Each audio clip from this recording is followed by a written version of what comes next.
One streaming service to rule them all, one streaming service to find them, one streaming service to bring them all, and in the darkness bind them. In the land of Amazon Prime, where the shadows lie. Amazon Prime is busy positioning itself as the streaming service of choice for all things fantasy and nerd, with original offerings like The Wheel of Time, American Gods, The Boys, and Good Omens.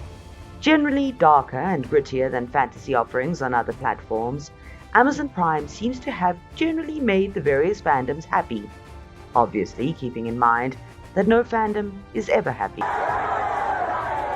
Kill the monster! We all know that the fans know best. Yeah, I think it's the enchantment that's powerful, not the Uru, but thanks for playing. The biggest news currently is Amazon's reveal of the title of their new Lord of the Rings series, The Rings of Power.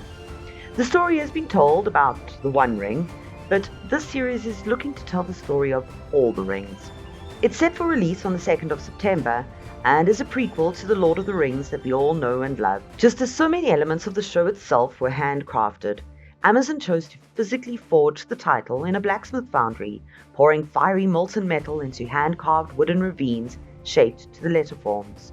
Already controversial with the reveal that characters would have sex, unlike in the Tolkien novels and Peter Jackson movies, fans are wondering if the series will go Game of Thrones or stay true to the source material.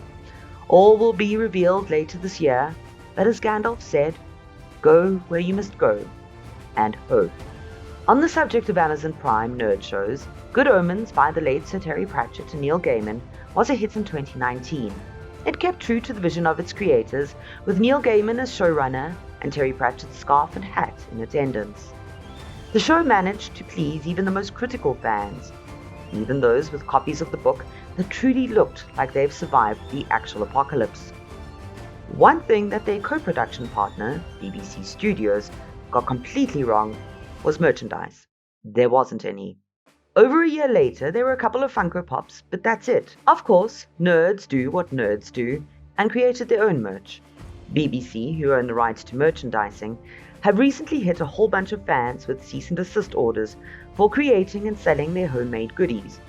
Seriously, if you can employ someone to troll Etsy to find these fans, you can employ someone to make the merch that every nerd wants. And how exactly do you own the copyright on Crowley?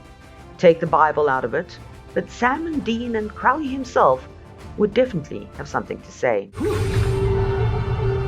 So this is what it feels like to be God. On the subject of Neil Gaiman and his recent rise as the father of all things weird and wonderful in the last few years, as we all know, Sandman is coming to Netflix.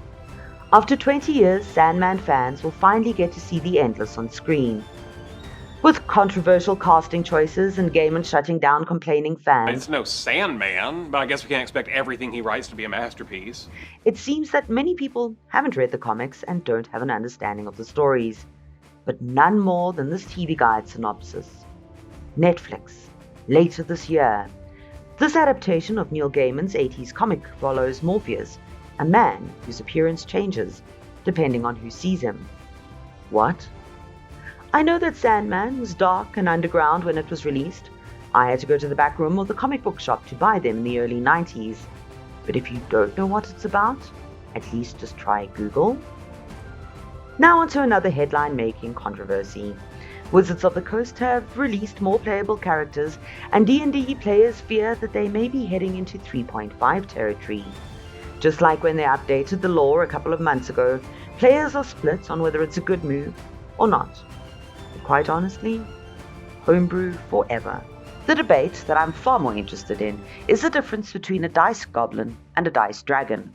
The overall consensus is that a dice goblin is a collector of shiny things no matter what they are, and that a dice dragon is a collector of expensive shiny things, and that the hoard will never be complete. From Mordor to a damp English field, from the Dreaming to the Sword Coast, just remember, we are all nerds here.